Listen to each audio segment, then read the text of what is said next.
Hello everybody, I am Sahil Singhal, CA finalist. तो आपके paper का है ना, एक महीना रह चुका है। सारा सिलेबस कर चुके हैं पर फिर भी कॉन्फिडेंस नहीं आ रहा है कि एक बार रिवाइज कर चुके हैं। देखो भाई, हम सिलेबस जो करते हैं ना वो चैप्टर वाइज करते हैं। पूरा एक सिलेबस जो होता है ना, एक बार के में नहीं करते। जैसे हम जब पेपर अटेम्प्ट करते हैं ना तो पूरा का पूरा सिलेबस एक पेज पे लिखा जाता है पूरा। तो उसकी प्रैक्टिस हमें करनी बाकी है भाई। हम सारा सिलेबस कर देंगे ना, कॉन्फिडेंस कभी नहीं आएगा, कितनी बार भी कर लेना। तो आज मैं आपको कुछ पॉइंट्स लिखने वाला हूँ, आपकी स्ट्रेटेजी लाया हूँ एक महीने की। आपको करना क्या है, जो मैं पॉइंट्स बता रहा हूँ ना उसको माइंड में रखना। उस चीज़ को माइंड में रख के अगर प्रैक्टिस करोगे ना तो लास्ट में जाके जो आपका लास्ट डे भी है ना उसमें इफेक्टिवली पढ़ाई कर पाओगे, और वही दिन मैटर करता है। तो उसकी प्रिपरेशन करके चलेंगे कि हमें लास्ट डे में करना क्या है, उसकी तैयारी करके चलेंगे, एक मटेरियल इकट्ठा करेंगे। सो हम स्टार्ट करते हैं अपनी वीडियो को।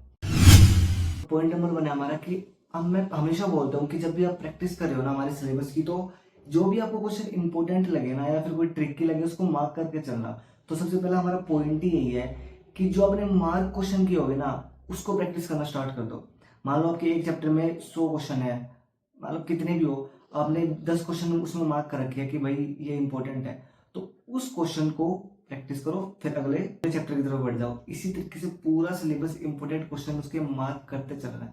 और दूसरी बात, उस मार्क क्वेश्चन में भी इस बार क्या करना है, जो इंपॉर्टेंट, जो उसमें भी क्वेश्चन के अंदर भी जो इंपॉर्टेंट चीज है ना बस वो मार्क कर देनी है।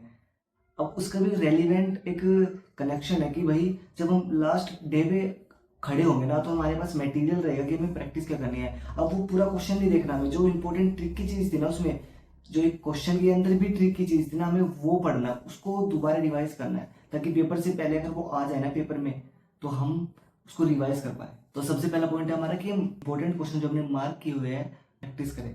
और अगर आपके पास कोई क्वेश्चन नहीं है तो अकाउंट्स के तो मैं बता सकता हूँ, परवीन शर्मा सर है, वो मार्क क्वेश्चन देते हैं, मतलब इंपॉर्टेंट क्वेश्चन देते हैं। मैंने जो उनके इंपॉर्टेंट क्वेश्चन थे ना उनके अलावा कुछ किया ही नहीं था पूरा, मतलब स्टार्टिंग में तो पूरा सिलेबस रिवाइज करते ही है, पर उसके बाद जो मार्क क्वेश्चन थे ना तो इंपॉर्टेंट क्वेश्चन उनके उठा लिए थे। अकाउंट्स की बात कर रहा हूँ। तो पॉइंट नंबर 2 हमारे, हमें करने हैं आरटीपीज। कम से कम 7-8 आरटीपी उठा लेना, इतने इंपॉर्टेंट है भाई। पता है क्या आरटीपी से क्या होता है ना, आपको पूरे सिलेबस के क्वेश्चन आते हैं उसमें। अब बच्चे क्या करेंगे, एमटीपी उठा लेंगे, सही है, कोई गलती नहीं है, पर मेरा मानना है मैंने जो किया ना आरटीपी किए थे, क्योंकि आरटीपी के अंदर सारे चैप्टर्स इंक्लूड होते हैं, चाहे वो कोई भी चैप्टर, छोटे छोटे चैप्टर के भी थ्योरी क्वेश्चन डाल दिए। अब उससे क्या होता है ना, जो आरटीपी में क्वेश्चन रहेगा ना इंपॉर्टेंट वाले आएगा आईसीआई। वो जो आरटीपी है वे हमारे बनाए गए हुए नहीं, किसी टीचर के बनाए हुए नहीं है, वे आईसीआई के द्वारा बनाए गए हैं। तो वे क्वेश्चन आरटीपी में कौन से डाल लेंगे, जो इंपॉर्टेंट हो गए, जिससे बच्चे के सारे कंसेप्ट क्लियर हो गए, तो वे उठाना। उसमें भी आप प्रैक्टिस करोगे, हाथ से करना, ऑडिट मत करना प्लीज, खुद करना। अगर नहीं आए तो देख लेना आंसर, पर पहले स्टार्टिंग में मत देखना। तो उसका क्वेश्चन प्रैक्टिस करनी स्टार्ट करना। उसमें भी जो आपको ट्रिकी लग रहा है, मैं फिर कह रहा हूँ इंपॉर्टेंट चीजें मार्क करके चलना। जो चीजें ट्रिकी लग रही है ना उसको मार्क कर देना। अगर पूरा क्वेश्चन ट्रिकी है, इंपॉर्टेंट लग रहा है कि यार ये क्वेश्चन सारे कंसेप्ट कवर कर रहा है, तो उसको मार्क कर लेना।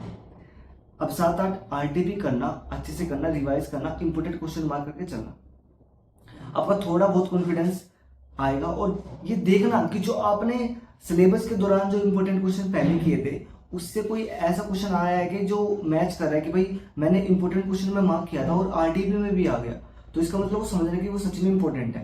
हमने पॉइंट नंबर 3 की तरफ चलते हैं। अब हमें करनी है एमटीपी। अब एमटीपी में क्या होगा ना, सिलेबस से सिलेक्टेड क्वेश्चन आएंगे, सारे चैप्टर नहीं आएंगे। इंपॉर्टेंट के भी इंपॉर्टेंट क्वेश्चन आएंगे, इंपॉर्टेंट के भी इंपॉर्टेंट क्वेश्चन आएंगे। आरटीपी में क्या था, पूरा सिलेबस कवर था, उसमें से भी छटके आएंगे सिलेबस में से, भाई ये पेपर में आएंगे इतने। तो आपको एमटीपी करने हैं, 5-6 एमटीपी उठा लेने हैं, प्रिंट कर लेना। मैं अब ये फोन वगैरह पे से मत करना, अगर आपका बजट है तो प्रिंट करवा लेना। प्रिंट से आप इंपॉर्टेंट क्वेश्चन मार्क कर पाओगे। इससे भी क्या करना है ना, आपको मार्क क्वेश्चन ये देखना है कि आपने आरटीपी में, एमटीपी में और इंपॉर्टेंट क्वेश्चन जो आपने पहले किए थे उसमें कोई क्वेश्चन है कि जो रिपीट हो रहा है।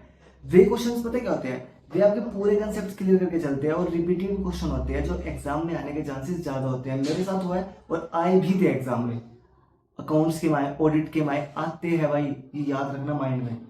अब जब आप एमटीबी कर लोगे ना फिर उठाना पीवाईक्यू, हमारे 4-5 पीवाईक्यू उठा लेना लास्ट ईयर के। फिर उसको अच्छे से अपना रूटीन से 3 घंटे का पूरा टाइमर लगा के बैठ के करना। मैं बताता हूँ आपको, कॉन्फिडेंस इतना आएगा ना जब आप देखोगे कि यार ये तो एमटीपी में क्वेश्चन था, यार ये तो आरटीपी में था, यार ये तो मैंने इंपॉर्टेंट क्वेश्चन में मार्क कर रखा था। ये होगा आपके साथ जब आप ये जब करोगे ना, तो जो आपको लगे ना कि यार ये तो वहां पे आया था, उसको मार्क कर लेना, ताकि आप जब पेपर के लास्ट दिन जब खड़े होगे ना, आपको ये ना सोचना पड़े यार पूरा सिलेबस कैसे रिवाइज करें। हमारे पास एक मटेरियल होना चाहिए कि ये सिलेबस मुझे रिवाइज करना है, ये इतना मटेरियल मुझे रिवाइज करना है, इसके फालतू की चीजें मेरे काम की है ही नहीं, इंपॉर्टेंट चीजें लेके चलनी है।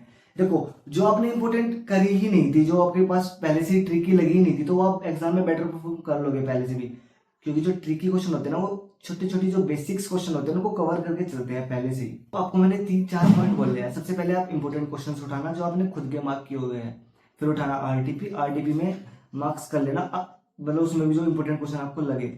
फिर एमटीपी उठाना, रिपीटेटिव क्वेश्चन चेक करना, इंपॉर्टेंट क्वेश्चन चेक करना, उसमें मार्क कर लेना। फिर पीवाईक्यू उठाना और उसमें भी मार्क कर लेना। ये 4 स्टेप के अंदर आपके पास एक मटेरियल इकट्ठा हो जाएगा जो आपको पेपर से 1 दिन पहले, 1.5 दिन पहले रिवाइज करना है। मैं 100% श्योरिटी देता हूँ आपकी, पेपर से पहले आपको ये नहीं लगेगा यार मैंने कुछ किया नहीं है, यार वो रह गया, ये रह गया, कुछ नहीं लगेगा। आपको लगेगा कि सारा सिलेबस मैंने कर दिया और अच्छे से किया। एग्जाम में जरूर उससे सिमिलर क्वेश्चन जरूर पाएंगे जो आपने रिपीटेटिव देखे होंगे एग्जाम में, या फिर पीवाईक्यू में देखा होगा, एमटीपी में देखा होगा, जरूर पाएंगे भाई, ये इंपॉर्टेंट है। वे किसी नॉर्मल टीचर के द्वारा नहीं तैयार किए गए, एमटीपी, आरटीपी, पीवाईक्यू, वे हमारे आईसीआई के द्वारा ही दिए गए हुए हैं। उनको जरूर करिए, अगर आपको सच में पास होना है ना, तो ये जरूर फॉलो करना। तो गाइस, मिलते हैं अगली वीडियो में। आपको जिस भी टाइप की वीडियो चाहिए ना, तो मुझे कमेंट में जरूर बताना, और वीडियो कैसी लगी है जरूर बताना, लाइक और सब्सक्राइब जरूर करना चैनल को।